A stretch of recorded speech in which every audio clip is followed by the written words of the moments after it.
Edwina Nehru की जो बात हम कर रहे थे, जो जिस किताब को आपने अभी दिखाया, उसमें क्या लिखा हुआ है कि ये पूरी रंगरेलियां मनाते रहे और इसके कारण जो है माउंटबेटन के साथ इन्होंने समझौता करके कि कैसे इनको देश का प्रधानमंत्री बनना है, इन्होंने भारत का बंटवारा कर दिया। आपने देश के पहले प्रधानमंत्री के बारे में कहा कि वो अय्याश हैं, गद्दार थे, और आप बोलते रहे और स्पीकर साहब आपको रोकने का नाटक करते रहे, आप रुके नहीं। नहीं, स्पीकर रोकने का नाटक नहीं करते रहे, स्पीकर जेन्युइनली रोकते रहे, लेकिन मैं बोलता रहा। माइक ऑन था, मुझे दिखाई दिया कि माइक ऑन है, वो माइक वालों की गलती है, मेरी कोई गलती नहीं है, लेकिन मैंने सारा कुछ बोल दिया। लेकिन जो कुछ भी मैंने बोला वो मेरा कोई व्यक्तिगत विचार नहीं था, जो किताबें थी मैंने किताब में जो लिखा हुआ था वही बोला। देखिए, आप कैसे जस्टिफाई करेंगे? आपने कहा कि इस देश की जितनी समस्याएं हैं वो नेहरू परिवार की देन है, भूख उनकी देन है, अय्याशी की देन है, गद्दारी की देन है, मक्कारी की देन है, भ्रष्टाचार की देन है। आज भी मैं इस बात पर यूं कि जो किताबें में लिखा गया है वही वास्तविकता है। आप ये बताएं कि हमारी समस्या क्या है? हमारी समस्या चीन है। चीन कभी भी हमारा बॉर्डर नहीं था, बॉर्डर स्टेट नहीं था। अंग्रेज जब गए तो नेपाल को, भूटान को और तिब्बत को हमारा एक बफर स्टेट बनाकर गए। चीन कहीं रास्ता में था ही नहीं। आपने तिब्बत को मान्यता दी। तिब्बत जैसे ही चीन का पार्ट हुआ तो चाइना हमारा बॉर्डर हो गया। पाकिस्तान के साथ समस्या है। पार्टीशन क्यों हुआ? एडवीना नेहरू की जो बात हम कर रहे थे, जो जिस किताब को आपने अभी दिखाया, उसमें क्या लिखा हुआ है कि ये पूरी रंगरेलियां मनाते रहे और इसके कारण जो है माउंटबेटन के साथ इन्होंने समझौता करके कि कैसे इनको देश का प्रधानमंत्री बनना है, इन्होंने भारत का बंटवारा कर दिया। आज यदि पाकिस्तान ऑक्युपाइड कश्मीर यदि पाकिस्तान के पास है, किनके नीतियों के कारण है?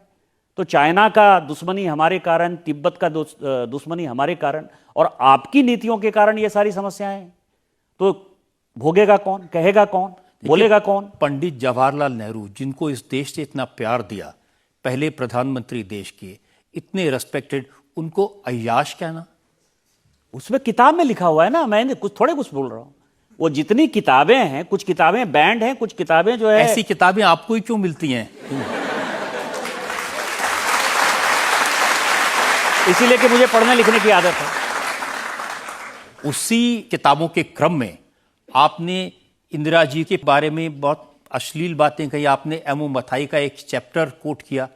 एमओ मथाई को जब 1900, ये जनता के जानने के लिए है कि 1959 में जब निकाल दिया, उनके पीए हुआ करते थे, नेहरू जी के पीए हुआ करते थे, और आपको पता है कि एक ट्रस्ट बनाया था उन्होंने, जिस ट्रस्ट को जो है बिरला जी से उन्होंने दिलवाया था, जो 30 जनवरी मार्ग है अभी, वो मथाई का ऑफिस हुआ करता था। उसके ट्रस्टी राजकुमारी अमृत कौर थी और पद्मजा नायजूट थे। कई एक किताब लिखने वालों ने उनके बारे में भी कई एक बातें कही है। और जब उसके ऊपर करप्शन के चार्जेस के ऊपर चर्चा हुई पार्लियामेंट में, तो 1960 1961 में नेहरू जी ने एक कमेटी बनाई। विष्णु प्रकाश जो है कैबिनेट सेक्रेटरी थे, और उस कमेटी की रिपोर्ट है कि मथाई ने जितने पैसे लिए बिरला से, या मथाई ने को जो 30 जनवरी मार्ग दिया गया, या मथाई ने जो अपना मकान बनाया, एकदम ईमानदारी से लिया। सब कुछ एकदम पूरा ट्रांसपेरेंट है। मथाई से बढ़िया कुछ नहीं है। तो जब मथाई ये लिख रहा है कि मैं 12 साल तक इंदिरा जी के साथ वाइफ और हस्बैंड के तौर पर रखा हूं, तो मेरा क्या दोष है इसमें? मैंने तो मथाई को कोट कर दिया, पढ़ दिया, जनता को बता दिया, जनता पढ़ेगी।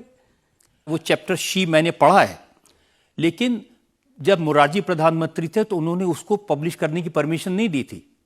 इंदिरा जी का इस देश के प्रति कंट्रीब्यूशन है, उनकी शहादत हुई है, किसी एक आदमी ने उनके बारे में कुछ लिख दिया। मैं ये कह रहा हूं कि जब मथाई को आप ईमानदारी का सर्टिफिकेट देते हैं, मथाई कहते हैं कि आपका पार्ट था, जो कुछ किया उसने, 12 साल तक वो नेहरू जी का पीएस रहा, 1947 से लेके 1959 तक। और जब मथाई कुछ लिख रहा है जिसको आप डिफेंड कर रहे हैं, मथाई के नहीं, धीरेन्द्र ब्रह्मचारी की कहानियां हैं, दिनेश सिंह की कहानियां हैं, ये सारी कहानियां झूठी नहीं हो सकती ना। ललित नारायण मिश्रा की हत्या की कहानी है, आज भी सुप्रीम कोर्ट में केस चल रहा है।